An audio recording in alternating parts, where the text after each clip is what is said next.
Hi everybody, this is Jake. I want to provide you an update on my Acoustic Neuroma experience. The first video shows that it has about 10,000 views on it. So, that's great news that people could utilize my experience to learn a little bit about this situation and this, this benign tumor that people get.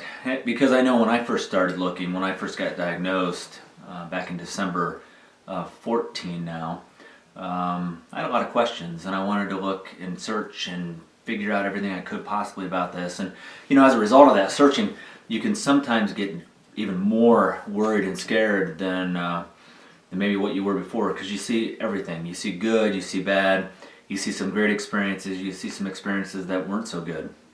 So, as you're trying to search this out, you're searching out videos such as this, and you're trying to figure out, well, what does this diagnosis mean for me? And I did the same thing. So when I was looking at this, one of the biggest things that I was concerned about was my hearing.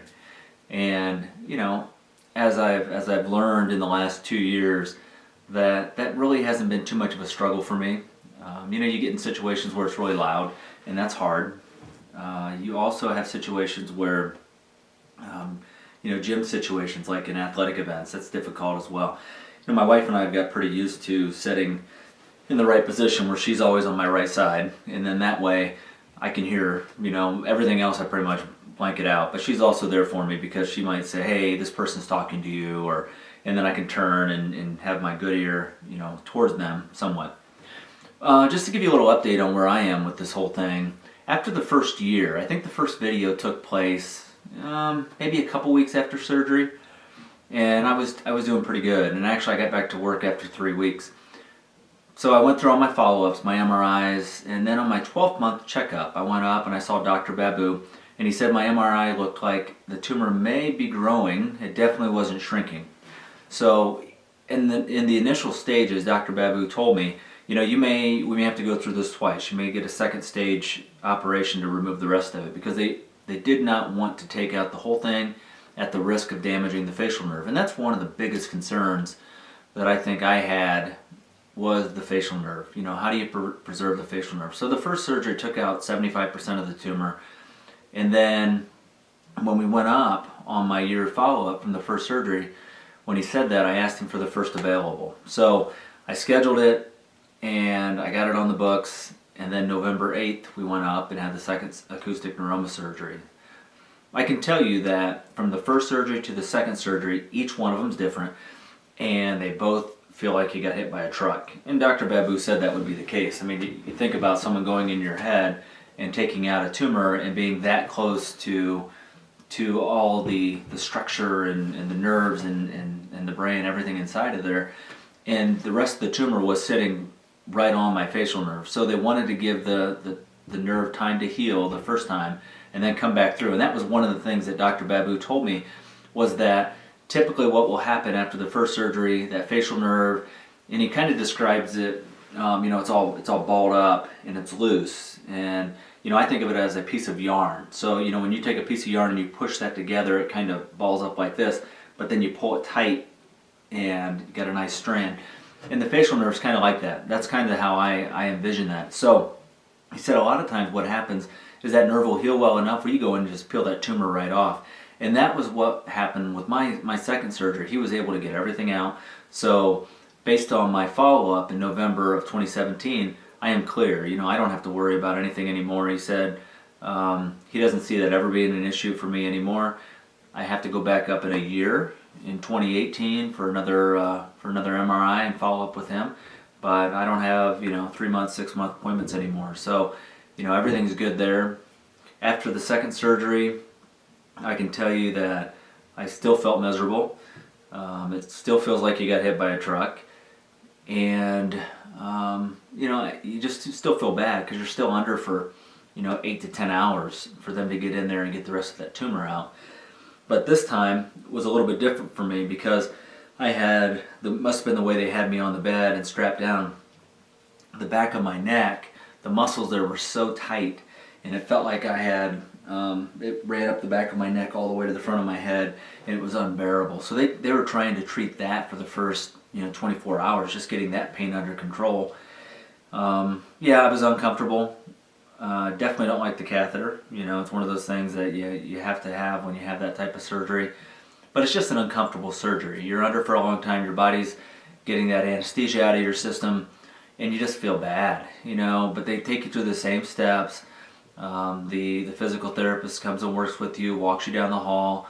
Even though you've lost your balance nerve in the first surgery and your hearing nerve in the first surgery, you're still a little off. I mean, when you stand up, you still know someone was in your head messing around, and you still very uncomfortable. With this surgery, I was able to get back to work pretty quick. Same thing, 2.5 weeks, 3 weeks, I was able to get back. No facial paralysis. They did a great job. Michigan Ear Institute has a wonderful staff. Dr. Babu is a great surgeon. They do a wonderful job with these acoustic neuromas, and you know, he's very upfront too. He'll tell you, you know, you're going to lose your hearing. And when I had concerns about the hearing, he pretty much said, you know, if that's the only thing, I'm not too worried about that. And what I've learned too from the hearing perspective is that you do lose your hearing, but you don't lose the ability to hear stereo sound. It's not like you suddenly start hearing in mono. So your good ear, if you have a good ear, picks up the highs, the lows. You can still enjoy music.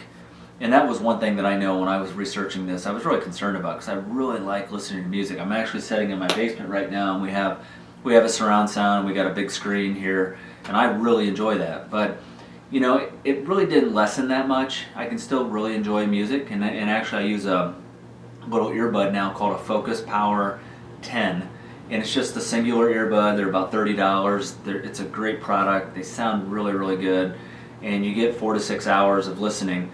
And since I don't have to worry about my left ear, I just have a nice stereo earbud in my right ear, and everything's good. So I use that all the time. It's a great product. Still enjoy listening to music. Don't have both ears to do it, but you know, if that's the worst thing that happens throughout the surgery, then I feel like I'm pretty blessed. So I wanted to share my experience with you, just to let you know that, you know, it's not a diagnosis that has to change everything. You can get through it. You will get through it. I've had a great experience on both accounts. I missed work for a total of 6 weeks with both surgeries, 3 and 3.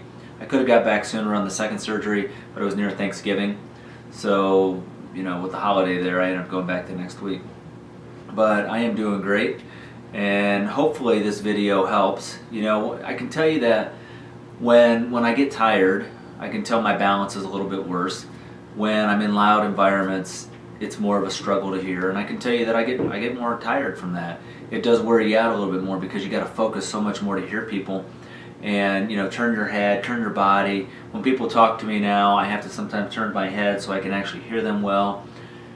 It's just one of those things you got to learn to deal with, and if that's the worst of it, then I am a blessed man, and I can go on living and, you know, having that time with my family like I have now. It's not bad at all. And I just want to encourage those that are going through this, if you are scared, if you are nervous, losing your hearing isn't the worst thing in the world. If you get out of it without facial paralysis, and you know, there's some changes. Some people experience a lot of fatigue after the surgery, constant headaches. I don't have any of that. I don't have ringing in my ears, and I know I get a lot of questions from the first video. People ask me different things. I don't have that issue. My balance is somewhat off, especially when I get more tired. But overall, you know, the one good ear works really well, and I'm happy with that. I just got to make some adjustments on where I sit in a room or in a meeting in a professional setting. I'll set off to the right side of the room or off to the left side of the room so I can hear everything on my right. That's just part of it, you know. But like I said, if that's all I have to worry about, then God is good. I've been blessed, and I am. You know, I'm okay with that. So I wanted to share this with you, encourage you. I know there's a lot of things out there, good and bad, and everybody's experience is different. So my second surgery, like I said, went well. Everything's good. No tumor left in there, at least not enough to be concerned about. No facial paralysis. So my acoustic neuroma experience the second time around has been very good, and I credit Michigan Ear Institute for that. You know, obviously having a good support structure. I know my wife took great care of me during the second surgery as well. The kids are always there for me. So, you know, you have that. You got to find people to surround you and support you. So I wish you the best, and you take care. Goodbye.